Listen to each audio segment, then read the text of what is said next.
Question में क्या दिया हुआ है ये भी मैं आपको बताऊंगा। हमारा जो पहला क्वेश्चन है कि आप जो ना ज़्यादा से ज़्यादा मेरी वीडियो देखो। तो दोस्तों आज मैंने सामाजिक अध्ययन की दूसरी वीडियो तैयार की है जिसमें बड़े क्वेश्चन होंगे, 4 नंबर वाले क्वेश्चन होंगे जो मैं दो करके समझाऊंगा आप लोगों के लिए, जिससे आप लोगों के लिए आसानी से समझ में आ सके। और एक एक चीज़ समझाऊंगा चूँकि क्या है आपके पूरे साल का सवाल है और साल में जब पेपर होते हैं तो कहते हैं जो स्टूडेंट होता है वो बहुत तैयारी करके अपने आप को चाहता है कि वो सफल हो जाए और पास हो जाए। ये पास होने का जो फार्मूला है बड़ा इंपॉर्टेंट क्वेश्चन है ये दोनों, ये इस बार एनुअल पेपर में जरूर अवश्य आएंगे। इन दो में से एक क्वेश्चन आपके लिए वह जरूर रखा मिलेगा और इन क्वेश्चन में क्या दिया हुआ है ये भी मैं आपको बताऊंगा। हमारा जो पहला क्वेश्चन है, विकास के लिए ऋण की भूमिका लिखिए। विकास के लिए ऋण की भूमिका लिखिए। इससे जिसे समझ में आता है कि विकास होता है पूंजी से, और पूंजी जो है वो सरकार के द्वारा ऋण के रूप में बड़े बड़े व्यापारी को लिए दी जाती है और बड़ी बड़ी कंपनियां, बड़े बड़े फर्टिलाइजर जो चलाते हैं, संचालित करते हैं, उन लोगों को ये सरकार द्वारा ऋण दिया जाता है। इसी प्रकार आइए इसका जो आंसर है, सभी व्यावसायिक क्रियाओं का विकास, जितनी भी व्यावसायिक क्रियाएं होती हैं, जो काम धंधे होते हैं, का एक अच्छी ऋण प्रणाली पर निर्भर करता है। ऋण प्रणाली यानी जिसमें आसानी से लोगों को काम करने के लिए पूंजी मिल जाए, पैसा मिल जाए सरकार के द्वारा, उसे बोलते हैं ऋण प्रणाली। ऋण यानी ब्याज पर लिया हुआ पैसा।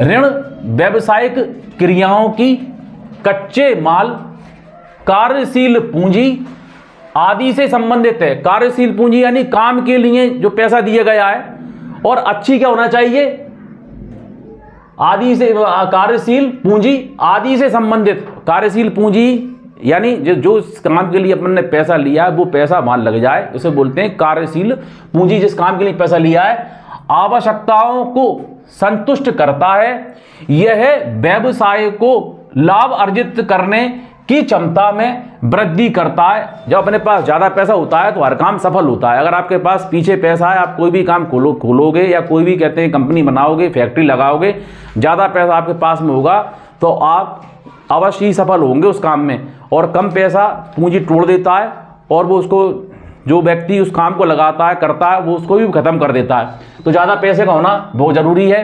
इसी कारण सभी लोगों की आय में वृद्धि होती है। अगर काम अच्छा होगा, व्यवसाय हमारा अच्छा होगा तो आय में वृद्धि होगी। आय में जब वृद्धि होगी तो देश जो है वो ऊंचाइयों को छुएगा, विकास करेगा और उससे क्या है, देश आगे जाएगा, जिससे राष्ट्रीय आय में भी साथ साथ वृद्धि होती है, जो विकास का सूचक है। विकास का क्या है, सूचक है। अगला जो क्वेश्चन है, किस पद्धति को सत्याग्रह कहा गया है। गांधी जी ने हिंदू स्वराज्य में स्वराज्य प्राप्ति का क्या साधन बताया। गांधी जी ने स्वराज्य प्राप्ति का क्या साधन बताया, ये इस क्वेश्चन में आपको आंसर में मिलेगा। महात्मा गांधी जनवरी 1915 में भारत लौटे। महात्मा गांधी क्या है, जो ना 1910 के लगभग जो है वहाँ चले गए थे, अफ्रीका चले गए थे, दक्षिण अफ्रीका। और उन्होंने वहाँ जाकर क्या हुआ, वहाँ का एक व्यापारी था, अब्दुल लतीफ़ उनका नाम था, उसका केस लड़ रहे थे। लेकिन भारतीयों के कहने पर, इस देश के लोगों के कहने पर कि भाई जाना अंग्रेज़ों के जुल्म सितम ज़्यादा हो रहे हैं और ज़्यादा शोषण हो रहा है, इस कारण से आप वापस आइए। तो सभी लोगों के कहने पर गांधी जी जनवरी 1915 में लौटे। इससे पहले वे दक्षिण अफ्रीका में थे। उन्होंने एक नए तरह के जन आंदोलन के रास्ते पर चलते हुए, एक नया रास्ता, जन आंदोलन यानी जनता के द्वारा आंदोलन करना, वहां की नस्ल भेदी सरकार से सफलतापूर्वक लोहा लिया था। गांधी जी जब वहां पे गए थे तो वहां के जो लीडर थे उन्होंने गांधी जी को बुलाया था। तो इसी लड़ाई को लड़ते हुए गांधी जी ने वहां पर क्या हुआ, अपनी बात को वहां के नेताओं द्वारा और बाकी सरकार द्वारा मनवा लिया, जिसमें वो सफल रहे। वहां उन्होंने क्या करा, सत्याग्रह करा। नस्ल भेद यानी गोरे और काले का, गोरे काले के भेद के वजह से अफ्रीका में काले लोगों को सम्मान नहीं दिया जाता था, उनको अधिकार नहीं दिए थे। ह्यूमन राइट्स के जो अधिकार थे वो गोरे लोगों के पास ज़्यादा थे और काले लोगों के पास ना के बराबर थे। इस पक्षपात के चलते गांधी जी इस आंदोलन में शामिल हुए और वहाँ की सरकार को झुकना पड़ा। वो वहाँ पे उस समय सरकार थी, उसको झुकना पड़ा। उनकी इसी पद्धति को क्या कहा गया? सत्याग्रह कहा गया। आंदोलन जो कहलाया वो सत्याग्रह के रूप में उसकी पहचान बनी। और महात्मा गांधी ने कहा था कि भारत में ब्रिटिश शासन भारतीयों के सहयोग के कारण चल पा रहा है। और यही कॉन्सेप्ट उन्होंने कहा था कि भारत में जो अंग्रेज लोग जो हम पे शासन कर रहे हैं वो हमारी जनता। तो आइए हम चलते हैं चौथे प्रश्न की तरफ, तीसरे की तरफ। संघवाद क्या है समझाइए। संघवाद एक ऐसी शासन व्यवस्था है जिसमें स्वच्छ सत्ता केंद्रीय प्राधिकार और उसकी विभिन्न अनुसांगिक इकाइयों के बीच बट जाती है। अब क्या है संघवाद? क्या है, जैसे हमारे भारत में दो प्रकार की शासन प्रणाली है, एक केंद्र और एक राज्य। जो केंद्र में शासन है वो कौन सी प्रणाली है? संघवाद। संघवाद में क्या होता है? दो प्रणाली होती है, एक राज्य स्तर पर और एक केंद्र स्तर पर। तो अब इसमें क्या है, अनुसांगिक इकाइयों के बीच बट जाती हैं। संघीय शासन व्यवस्था में दो स्तर की सरकारें होती हैं, एक केंद्र सरकार, दूसरी राज्य या प्रांतीय। दो सरकार हो गई, केंद्र में सरकार होती है और एक राज्य में सरकार होती है। राज्य यानी भारत के जो 28 राज्य हैं इनमें जो सरकारें वो राज्य सरकारें कहलाती हैं और केंद्र में जो सरकार है वो भारतीय सरकार कहलाती है। तो वह संघवाद के तहत ये दोनों सरकारें आती हैं। इसमें क्या है, अपने अपने काम होते हैं, उसके हिसाब से इनके अधिकार अलग अलग हो जाते हैं और बट जाते हैं। सरकार राष्ट्रीय महत्व के विषयों पर कानून बनाती है। अब जो केंद्र में सरकार जो बैठी है वो देश के हित में और पब्लिक के हित में जो कानून होते हैं वो राष्ट्रीय लेवल पर बनते हैं, जिसमें जो कहते हैं हमारी भारतीय सरकार बनाती है। और राज्य की और प्रांतीय सरकारें जो होती हैं वो राज्य में अपने कानून लागू करती हैं कि किस हिसाब से अपने को टैक्स लगाना है और किस हिसाब से कौन कौन से कर लगाए जाएं। ये राज्य स्तर का काम है। और केंद्र द्वारा राज्य स्तर पर केंद्र द्वारा जो कानून बनाए जाते हैं वो पूरे भारत को मानना होते हैं। ये केंद्रीय सरकार का काम है। और राज्य स्तर में क्या है, राज्य स्तर के में जो मुख्यमंत्री होते हैं, मुख्यमंत्री उसको उन कानूनों को बनाते हैं और लोगों की जनता की सहमति और बिल पास होता है बाकायदे। जब ये कानून बनते हैं विषयों पर कानून बनती है। इस तरह दोनों ही सरकारें अपने अपने स्तर पर लोगों के कल्याण के लिए कार्य करते हैं। और ये दोनों ही सरकारें लोगों को अच्छा से अच्छा जीवन दिया जाए और उनके लिए अच्छे अधिकार दिए जाएं और लोगों की भलाई हो, लोगों का कल्याण हो, इसके हिसाब से ये कानून बनते हैं। और जो अगला क्वेश्चन है, प्रोजेक्ट टाइगर योजना क्या है? प्रोजेक्ट टाइगर योजना, प्रोजेक्ट टाइगर विश्व की बेहतरीन वन्य जीव परियोजनाओं में से एक है और इसकी शुरुआत हुई थी 1973 में।